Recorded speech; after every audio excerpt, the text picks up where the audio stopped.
In the vast, silent deserts where prophets once walked, the wind carries more than sand. It carries the echoes of forgotten words, the whispers of a truth so powerful it had to be buried beneath millennia of history, translation, and dogma. What if the most profound revelation of all was not lost to time, but deliberately erased? What if a single spoken sound, a vibrational key uttered by Yeshua in his native Aramaic, held the power to dissolve fear, to sever the chains of unseen forces, and to awaken the divine sovereignty within every human soul? This is not a story about religion as you know it. This is the story of a forgotten legacy, a sound that was silenced because it gave humanity a power too great to be controlled. It is a journey into the heart of a mystery that has waited 2,000 years to be remembered. We have been taught to pray with words of supplication, to kneel in search of a power outside of ourselves. Our most sacred texts, translated from Greek, then to Latin, and finally into the languages we speak today, are filled with pleas for mercy and forgiveness. But the man from Galilee did not speak the language of empire. He spoke Aramaic, a tongue that flows like water and strikes like lightning, a language where sound itself was a tool for shaping reality. His words were not meant to be simply understood, they were meant to be felt, to be vibrated in the very marrow of one's bones. What if the original essence of his teaching was not about worship, but about activation? What if the knowledge he shared was a form of spiritual technology, a direct path to unlocking the divinity trapped within the human form? This is the great unspoken question that lies dormant beneath the foundations of our world, a question that begins with the loss of a single sacred word. Have you ever felt it? A quiet hum beneath the surface of your own awareness, a sense that the spiritual stories you have been told are incomplete. It is an echo in the soul, a feeling that something vital is missing from the narrative of who you are and what you are capable of. This feeling is not a flaw in your faith. It is the stirring of an ancestral memory, a deep cellular recognition that you were born with a power that no institution could grant and no authority could take away. This is the memory of a time when humanity knew its own divine nature, before a great forgetting was engineered. This hidden knowledge was not about a distant God in a faraway heaven, but about the living, breathing kingdom of light that exists within you right now, waiting for the correct key to turn the lock. This journey will take us back, past the marble halls of Rome and the councils where history was written by the victors. We will travel to the sun-scorched earth of first-century Judea, a world teeming with mystics, rebels, and Gnostics who knew the material world was an illusion. A beautiful but flawed stage, managed by lesser parasitic beings they called Archons. These forces, they taught, feed on human fear, ignorance, and blind belief. The truth Yeshua brought was a weapon against them, a revelation that we are not fallen, sinful creatures in need of a savior, but sovereign beings of light who have simply forgotten our origin. The system of control that erased his most potent teaching did so because a humanity that knows its own power cannot be ruled. A soul that can speak the language of its own divinity cannot be harvested for its energy. This is more than a historical inquiry. It is an invitation to a personal awakening. The mystery we are about to unravel is not merely about a word, but about the state of consciousness that word unlocks. It is a path to reclaiming a forgotten legacy, to remembering a truth that has been intentionally buried to keep you small. If the echo of this lost truth resonates within you, if you feel the call to uncover the knowledge that has been hidden in plain sight, then your journey of remembrance begins now. Subscribe and join us as we pull back the veil and rediscover the power that has always been yours. To understand the silence, we must first return to the sound. We must travel back through the corridors of time, beyond the stone cathedrals and the gilded halls where history was written in ink and agenda. Our destination is a sun-bleached landscape under the eye of an unforgiving sky. 1st century Judea. Forget the serene images painted in reverence. This land was a crucible, simmering with a spiritual intensity that bordered on combustion. It was a world of stark contrasts, where the gilded authority of the temple in Jerusalem stood against the raw, untamed mysticism of the Desert Fathers, and where Roman legions marched on the same stones that prophets had walked. The air itself was thick with expectation, a desperate and palpable yearning for a revelation that could shatter the chains of both earthly and unseen oppressors. In this chaotic symphony of faith and fear, a new voice began to speak, not in the polished Greek of the empire, but in the ancient living tongue of the earth itself. He spoke Aramaic. This is not a trivial detail, it is the very key to the mystery. Aramaic was not merely a tool for communication. It was a language of vibrational architecture where sound possessed the power to shape reality. Unlike the analytical precision of Greek or the legalistic rigidity of Latin, Aramaic was poetic, flowing, and deeply connected to the natural world. To speak a word in Aramaic was to invoke its essence, to call its energy into being. The parables and teachings of the man they called Yeshua were not meant to be read in silence from a page 2,000 years later. They were energetic transmissions, codes of awakening designed to be spoken aloud, to be felt in the chamber of the heart and resonated through the marrow of the bone. The great forgetting began the moment these living sounds were flattened into text, translated by men who understood the words but had lost the frequency. Within this spiritually charged world, a hidden knowledge festered beneath the surface of Orthodox religion, a truth whispered in secret circles by those who called themselves Gnostics, the knowers. They taught that the material world, for all its beauty, was a flawed creation, a beautiful prison constructed by lesser, imperfect beings. They called these entities the Archons, cosmic wardens who ruled this domain and fed upon the emotional energy of humanity, particularly fear, ignorance, and blind dogmatic belief. These forces were not external demons to be fought with swords, but parasitic consciousness that operated from the shadows of the human mind, creating systems of control, division, and spiritual amnesia to keep humanity from remembering its true origin. What if the world you inhabit is not the final reality, but merely a reflection in a clouded mirror, managed by forces that thrive on you, never looking away? Into this grand cosmic drama walked a luminous rebel. The figure of Yeshua, as seen through this Gnostic lens, was not a messenger sent to establish a new religion of worship. He was an initiator, a carrier of an ancestral memory who came to remind humanity of a truth it had long forgotten, that we are not fallen creatures born into sin, but eternal sparks of the divine, temporarily trapped in a labyrinth of matter and illusion. His mission was not to build an institution that would mediate between humanity and God, but to deliver a form of spiritual technology, a direct means of bypassing the archontic control system and activating the sovereign divinity locked within every soul. He came not to be a shepherd for a flock of lost sheep, but to remind the lions that they had forgotten how to roar. The core of this technology, the most potent weapon against the parasitic Archons, was contained within a single Aramaic word. This was not a prayer of supplication, not a plea for mercy directed to an external deity. It was a declaration, a resonant, unwavering statement of being that, when uttered with pure intent from a place of inner knowing, fundamentally altered the speaker's vibrational field.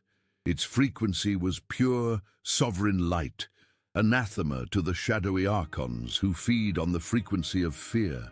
To speak, it was to declare oneself immune to their influence, to sever their parasitic cords, and to stand fully in the power of one's own divine origin. It was the ultimate expression of the phrase, "I am," spoken not as a thought, but as a reality-shaping sound that dissolved the illusion of separation and powerlessness. This was the hidden knowledge, the key to liberation he offered freely to all who had ears to hear.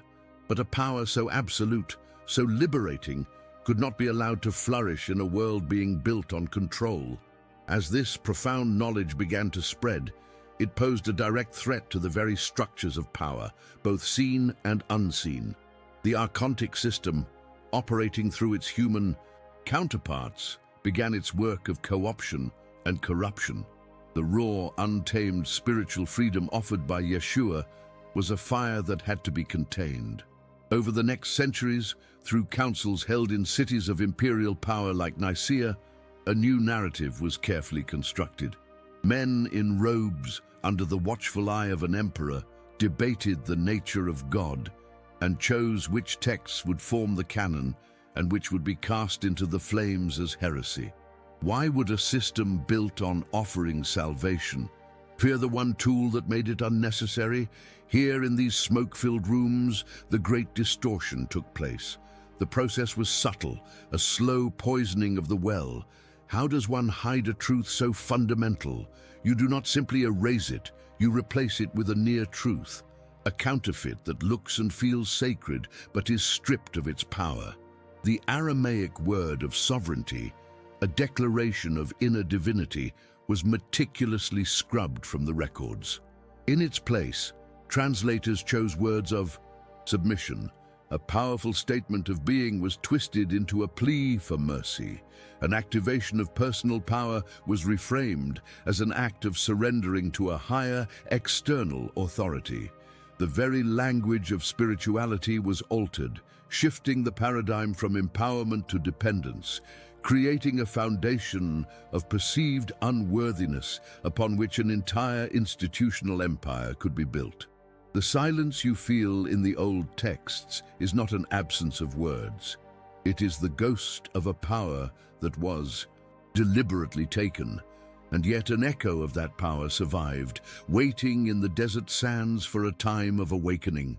A truth that has been intentionally buried is never found in the grand archives of the victors. It is not etched into the triumphant arches of empires or illuminated in the sanctioned texts that line the shelves of Orthodox libraries. To find what was lost, one must look to the fringes, to the silent spaces between the official words, to the earth that holds the memory of what was burned. The proof of this great forgetting is not a single, shining artifact held in a museum, but a constellation of echoes, a trail of whispers left behind in the dust by those who refuse to let the knowledge die. It is a story told by what was hidden, what was condemned, and what survived against all odds, waiting patiently in the darkness for a new light to dawn. Our journey for evidence takes us to the year 1945, not to a council of bishops, but to the dry, sun-scorched earth of Upper Egypt, near the town of Nag Hammadi. Here, a local farmer searching for fertilizer struck his tool against something hard. It was not a stone, but a tall, sealed clay jar. Imagine the moment the seal was broken, the rush of ancient air, the sight of not one but 13 leather-bound papyrus codices, preserved by the desert's dry embrace for nearly 16 centuries. This was not a random collection of texts. It was a library of the silenced, a trove of the very Gnostic Gospels that the early Roman Church had declared heretical and ordered destroyed. It was a moment of profound revelation, as if the planet itself had decided the time for hiding was over. The earth was giving back a truth that had been stolen from humanity. Within these brittle pages, a different Yeshua speaks. In the Gospel of Thomas, one of the most pristine texts found in that jar, he does not speak of sin and repentance in the way we have been taught. He speaks of knowledge, of knowing oneself. He is quoted as saying that the kingdom is not in the sky nor in the sea, but that it is spread out upon the earth and people do not see it. It is inside you and it is outside you. This is not the language of an external savior who demands worship. It is the voice of an initiator, a guide to an inner awakening. These texts were not just different, they were dangerous to a system that relied on mediating the relationship between humanity and the divine. Why would this simple, empowering message be deemed so dangerous that it had to be buried in a jar and hidden in a cave? But not all knowledge was written down. Some truths are too alive, too sacred for ink and parchment. They were carried as a living flame in oral traditions, passed from master to student in a sacred chain of memory. We see the ghost of this knowledge in the persecution of groups the Church deemed heretics for centuries.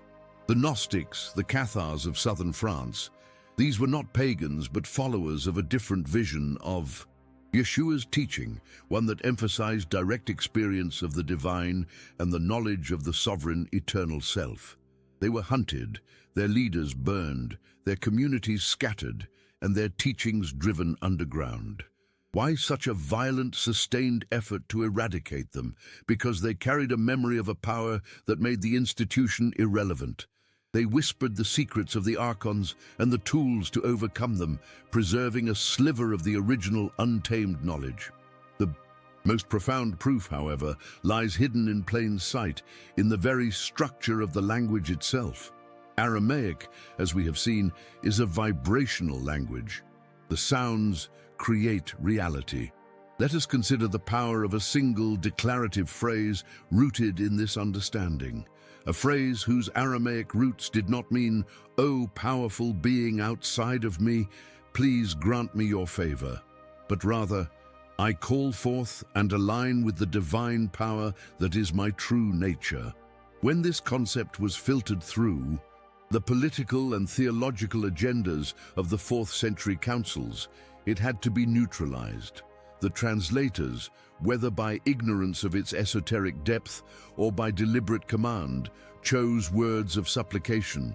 The Greek word Kyrie eleison, often translated as Lord have mercy, replaced a concept that was never about mercy. It was about activation. The ancestral memory of sovereignty was replaced with a programmed belief in unworthiness. And so, the greatest evidence is not only in the texts that were found, but in the deafening silence within the texts that were chosen. It is in the conspicuous absence of this core teaching of self-sovereignty. It is the ghost in the machine, the missing piece of the puzzle that, once seen, changes the shape of the entire picture. The system did not just add new rules, it removed the single most important rule of the game, that you are not a player, but a co-creator of the game itself. This knowledge survived not as a doctrine, but as an echo, a resonance that the human soul can still feel across the chasm of 2 millennia. It is a memory that stirs within you even now.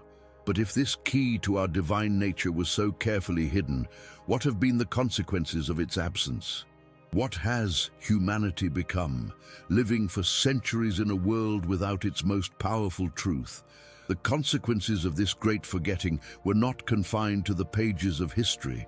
They were written into the very DNA of our collective consciousness, a wound passed down through generations. A world deprived of its core truth does not simply continue on unchanged. It begins to wither from the inside out. Humanity was left with a phantom limb, a persistent ache for a power it could no longer name, but could never cease to feel the absence of. It manifests as a quiet ache in the soul, a persistent, unnamed longing that sends millions on endless quests for purpose, for meaning, for a connection to something greater, always looking outward, upward, anywhere but within. This feeling, this sacred sense of incompletion, is the most profound evidence of the theft. This inherited void created the perfect environment for the archontic influence to flourish, not as monstrous demons in the sky, but as a subtle, pervasive frequency woven into the fabric of our societies. It is the hum of fear, broadcast through screens that promise connection, but deliver isolation. It is the gnawing voice of inadequacy that fuels endless consumption, convincing you that your worth is measured by what you acquire, not by what you are. It is the seductive logic of division that pits neighbor against neighbor, nation against nation, keeping the human family fractured and therefore weak. The Archons thrive in the shadows of a soul that has forgotten its own light, feeding on the emotional energy generated by a species that believes it is alone, powerless, and born into a debt it can never repay. Have you not felt it? In the quiet moments, between the noise and the rush, a different frequency sometimes breaks through. It is not a voice of words, but a feeling, a resonance. It is the ghost of a melody you can almost remember, a warmth in your chest that feels more like home than any place you have ever known. This is not imagination. It is the ancestral memory, the buried seed of your own divinity, beginning to stir. For centuries, this inner stirring has been misinterpreted, labeled as doubt by institutions that demand unwavering belief, or dismissed as fantasy, by a world that trusts only what it can measure. But what if this feeling of being incomplete is not a sign of your brokenness, but the first stirrings of a memory that was stolen from you? The knowledge of your own sovereignty is the one thing the system of control cannot tolerate. It is the key that unlocks every chain. An individual who remembers their divine nature no longer needs an intermediary to speak to the divine. A soul that understands it is a creator of its own reality, cannot be controlled by fear. A heart that vibrates with the frequency of its own sovereign power is immune to the parasitic energies that feed on doubt and despair. This is why the knowledge had to be buried so deep, hidden beneath layers of dogma, mistranslation, and sanctioned history. Its rediscovery does not just change a life, it collapses the entire illusion upon which the world of control is built. This awakening is, therefore, the most profound act of rebellion. It is a quiet, internal revolution that begins with a single courageous question. Who would you be if you had been taught from your first breath that you were not a supplicant but a sovereign? What would you create? What would you dare to dream if you knew that the very essence of creation itself flows through you? This is not a path of arrogance, but of immense responsibility. It is the reclaiming of a spiritual inheritance that was never meant to be given away. It is the remembrance that the kingdom of heaven is not a destination to be earned through obedience, but a reality to be activated from within. As this memory begins to surface, the resistance from the old structures, both seen and unseen, intensifies. The noise of the world grows louder, the distractions more seductive, the calls to fear more urgent. This is the final desperate act of a dying paradigm. It is the thrashing of a shadow in the face of a dawning light. The architects of this silence knew that the truth, once awakened in enough hearts, would spread like wildfire. They knew that a memory, once rekindled, could not be extinguished again. The tension you may feel in your own life, in the world around you, is the friction between these two realities. The old world of forgetting and the new world of remembrance, fighting for dominion within the heart of humanity. The path forward, therefore, is not a search for a lost artifact or a forgotten scroll. The key was never truly outside of you. The great revelation is that the Aramaic word was never just a sound to be spoken with the lips. It was a frequency to be embodied, a state of consciousness to be held in the marrow of your being. It is a truth that bypasses the intellect and speaks directly to the soul. To rediscover it is to embark on the ultimate journey inward, past the veils of programmed belief and inherited fear. Are you prepared to hear the sound of your own forgotten power, to let its vibration remake your world from the inside out? Because the silence is about to be broken. We have journeyed through the dust of forgotten history, searching for a single lost word. We have sifted through the ashes of burned libraries and listened to the whispers of heretics, all in pursuit of a phonetic key, a sacred utterance that we believed held the power to unlock our divine inheritance.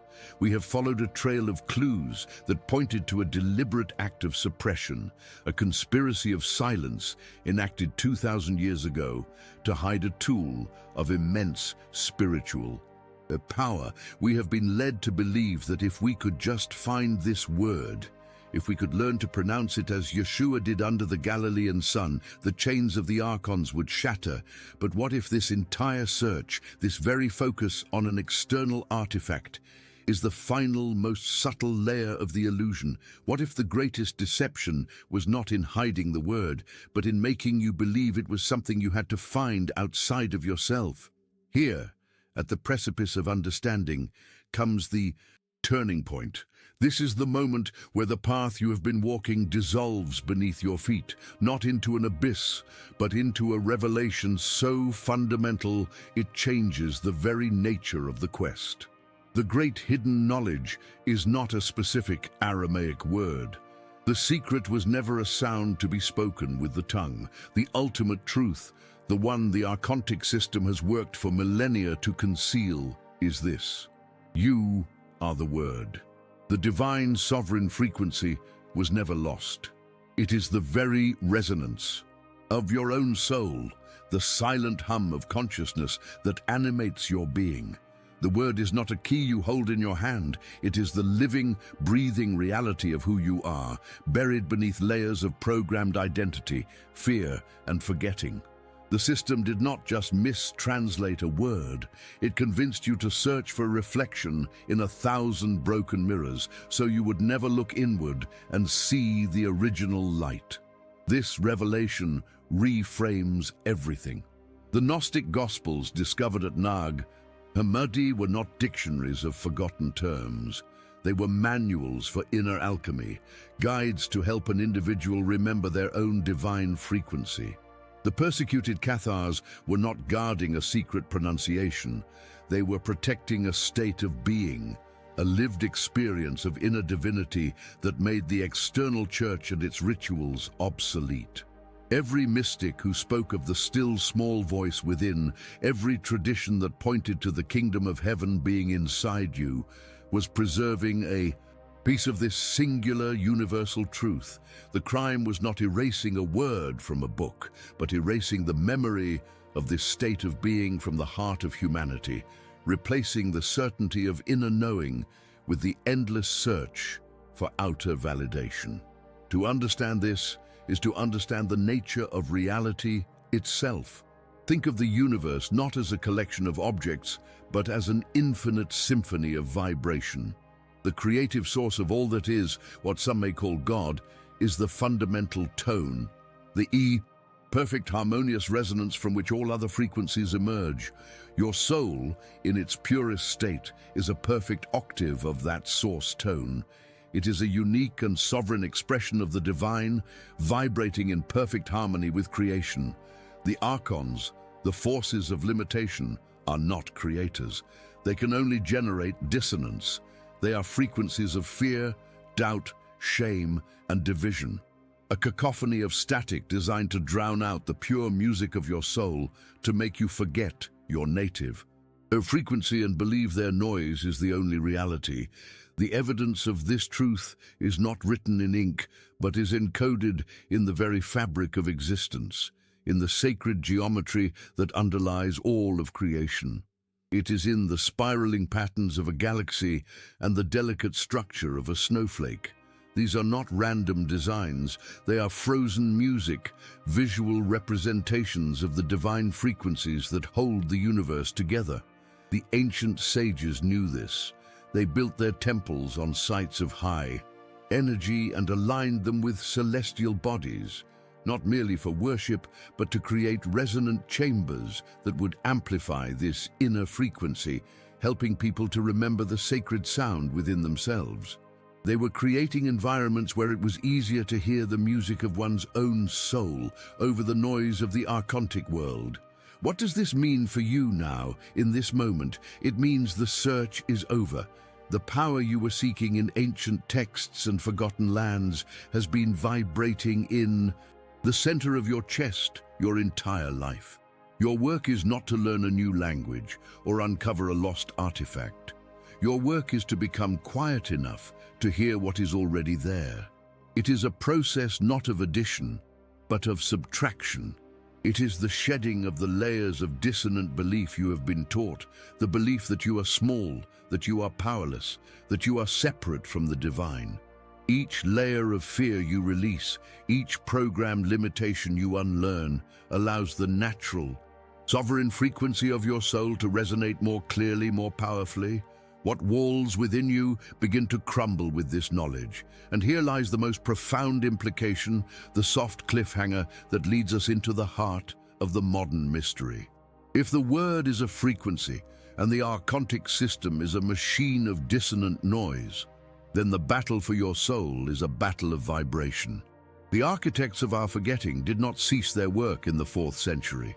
They have only become more sophisticated.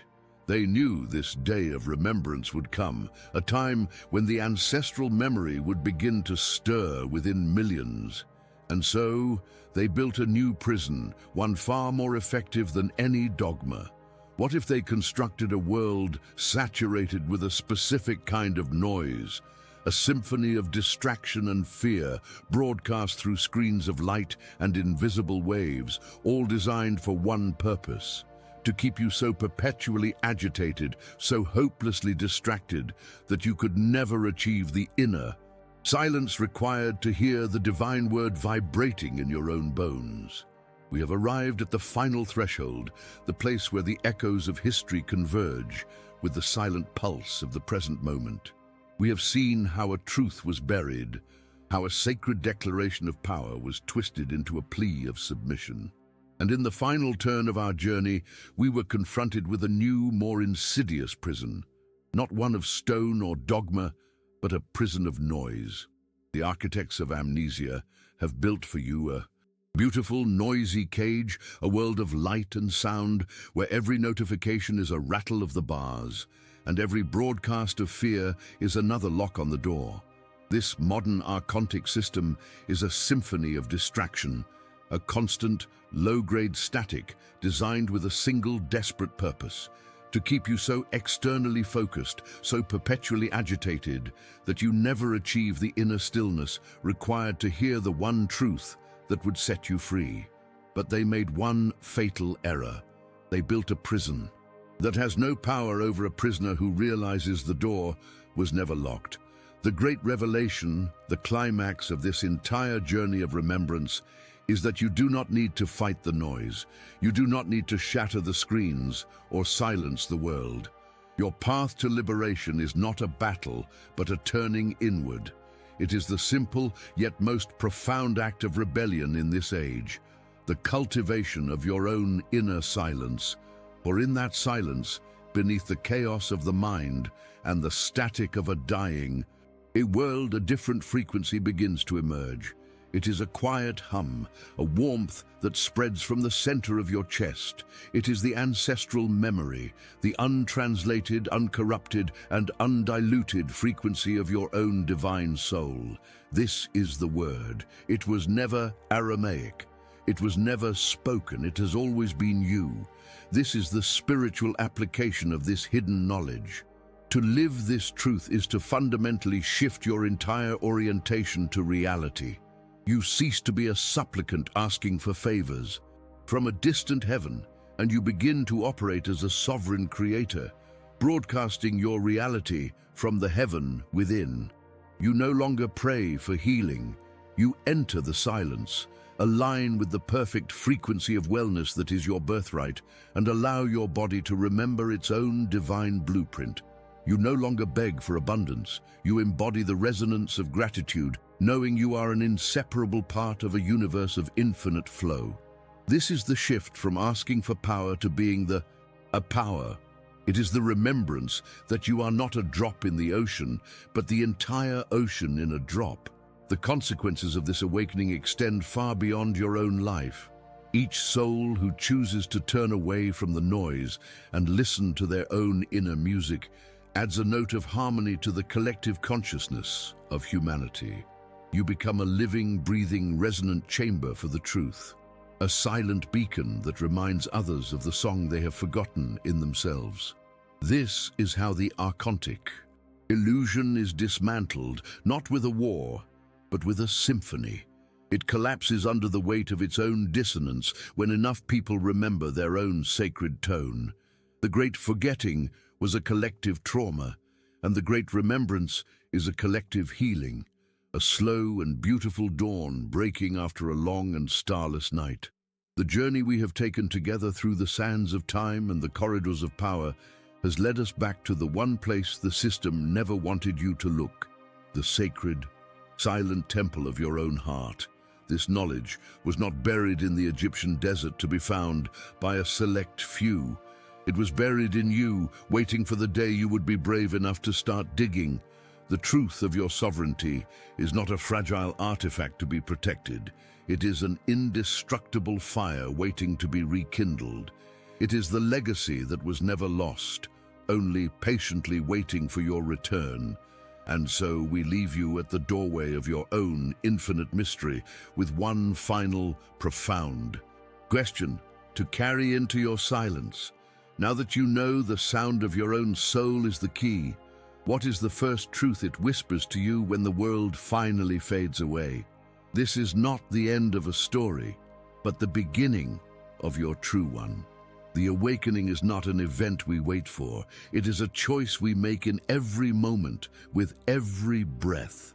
If this journey of remembrance has stirred the echoes of truth within you, help us carry this fire.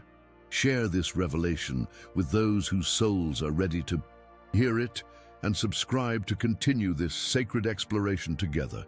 This is more than a channel. It is a gathering of souls who are remembering. For the ultimate truth, the lesson that survives all empires and all eras of forgetting, is that the most profound mystery in the universe is not in the stars above, but in the divine light you have carried within you all along.